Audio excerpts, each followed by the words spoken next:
Twitter பேஜில் வந்து பாலஸ்தீனம் ஸ்ரீலங்கா மாதிரி போராட்டம் வெடிக்கும், கிளர்ச்சி வெடிக்கும் அப்படிங்கிற மாதிரி ஒரு போராட்டத்தை தூண்டுற மாதிரி செஞ்சிருக்காரு.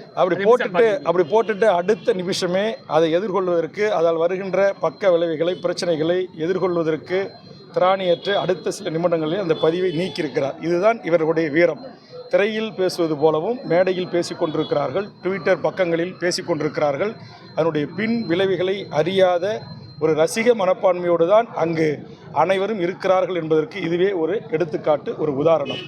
இந்த போராட்டம் ஒரு மிக முக்கியமான விவசாயிகளுக்கான போராட்டம். இதில் திரைக்கலைஞர்களை குறித்தோ, திரைப்பட நடிகர்களை குறித்தோ, அரிதாரம் பூசிய நடிகர்களை குறித்தோ பேசி என்னுடைய பொழுதை நான் வீணாக்கி கொள்ள விரும்பவில்லை.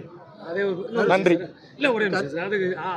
அரசாங்கத்துக்கு மேல தேவையில்லாத ஒரு குற்றச்சாட்டுகளை இது எல்லாம் இப்போது உயர்நீதிமன்ற ஓய்வு பெற்ற நீதியரசருடைய இந்த விசாரணை ஆணையத்தில் மிக தெளிவாக வெளிவர இருக்கிறது.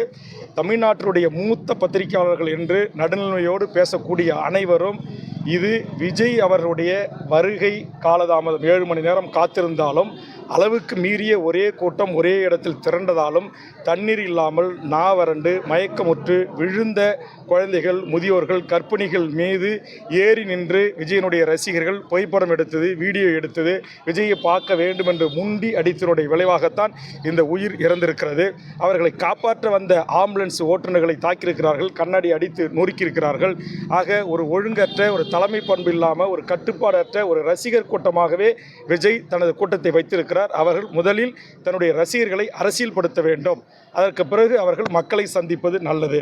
இவ்வளவு பெரிய உயிரிழப்புக்கும் பிறகும் தமிழக அரசோ நீதிமன்றங்களோ இது போன்ற கட்டுப்பாடற்ற, ஒழுக்கமற்ற, மின்சார கம்பியில் ஏறி தொங்குறாங்க, டிரான்ஸ்ஃபார்ம் மேலே ஏறி நிற்கிறாங்க, ஸ்பீக்கர் வச்சுருக்காங்க அது மேலே ஏறி நிற்கிறாங்க, வீடு மேலே ஏறி குதிரை ஓடு மேலே குதிக்கிறாங்க, மொட்டை மாடியில் ஏறி நிற்கிறாங்க, வீட்டுக்காரங்க தட்டி கேட்டால் வீட்டுக்காரங்களை மிரட்டுறாங்க. அங்கே பாதிக்கப்பட்ட பெண்கள் உங்களை அனைத்து தொலைக்காட்சியிலும் பேட்டி கொடுக்கும்போது பெரும்பான்மையானவர்கள் குடிச்சு விட்டு தான் இருந்தாங்க. குடிக்கு அடிமையாக இல்லாத ஒரு சில இளைஞர்கள் தான் எங்களை காப்பாற்றுனாங்க அப்படின்னு சொல்கிறாங்க. இதனால் ஒரு கட்டுப்பாடற்ற, ஒழுங்கற்ற ஒரு கூட்டத்தை வைத்துக்கொண்டு திரு விஜய் அவர்களால் அரசியலில் எதையும் சாதிக்க முடியாது.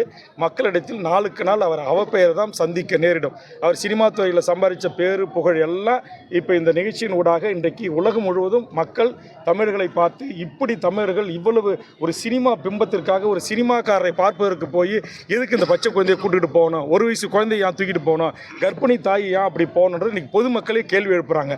இதையெல்லாம் பொதுமக்கள் தான் சிந்தித்து பார்க்கணும். இது வெறும் நம்ம விஜயை மட்டும் குற்றம் சொல்லிவிட்டோ, விஜய் பத்திரிகையாளர்களையோ அல்லது ஆம்புலன்ஸு குறை சொல்லிவிட்டு சிலர் தப்பிக்க பார்க்கிறார்கள். அது ஏற்புடையது அல்ல. தமிழக மக்களாகிய நாம், இந்தியாவில் எத்தனையோ நடிகர்கள் இருக்காங்க, அவர்களெல்லாம் போய் எங்கேயும் பேர் மிதிப்பட்டு சாவலை. உலகத்தில் எத்தனையோ புகழ்பெற்ற நடிகர்கள் இருக்காங்க, அவர்கள் அன்றாட அலுவலுக்கு போகிறாங்க, நடிக்க போகிறாங்க, பொது நிகழ்ச்சியில் கலந்துக்கிறாங்க. அவர்களை பார்க்க யாரும் இதுமாரி மிதிப்பட்டு 40 பேர் செத்ததாக வரலாறே இல்லை.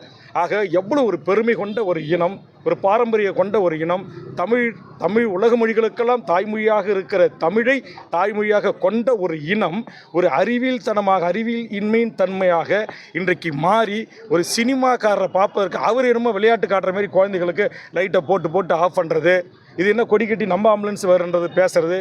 அதுவும் இல்லாமல் அந்த ஒலிபெருக்கில் ஒருத்தர் அறிவிக்கிறாரு, எதுக்கு அனாவசியமாக ஆம்புலன்ஸ்லாம் உள்ளே விட்றீங்க தடுங்கன்றார். அதுக்கு பிறகு தான் ஆம்புலன்ஸ் டிரைவரை அடித்து தாக்கப்படுறாங்க.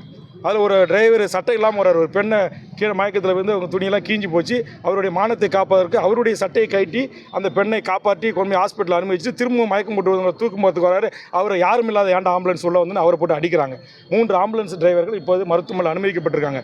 இப்போ தமிழ்நாட்டுடைய முன்னணி ஊடகங்கள் அத்தனையும் உண்மை நிலவரத்தை, கள நிலவரத்தை லண்டன் பிபிசியிலிருந்து தமிழ்நாட்டுக்கு இருக்கிற அத்தனை மெயின் ஸ்ட்ரீம் மீடியாக்களும் மிகப்பெரிய யூடியூப் என்று சொல்லக்கூடிய கள ஆய்வில் போய் நேராக கண்டுபிடிச்சிருக்காங்க. உண்மைக்கு மாறாக பொய்யான தகவலை சொல்கிறது.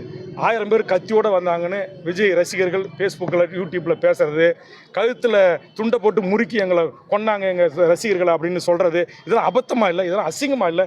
இவ்வளவு கீழ்த்தரமாக, இவ்வளவு கேவலமாக தமிழ்நாடு அரசியல் மாறிவிட்டது.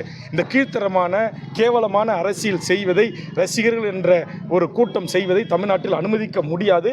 தமிழ்நாடு அரசும் உயர் நீதிமன்றத்தினுடைய தலைமை நீதிபதி அவர்களும் பணியில் இருக்கிற நீதிபதியை கொண்டு ஒரு நேர்மையான, நியாயமான ஒரு விசாரணைக்கு உத்தரவிட்டு இதில் குற்றம் இழைத்தவர்கள் அனைவரும் சட்டத்தின் முன் நிறுத்தி தண்டிக்கப்பட வேண்டும்.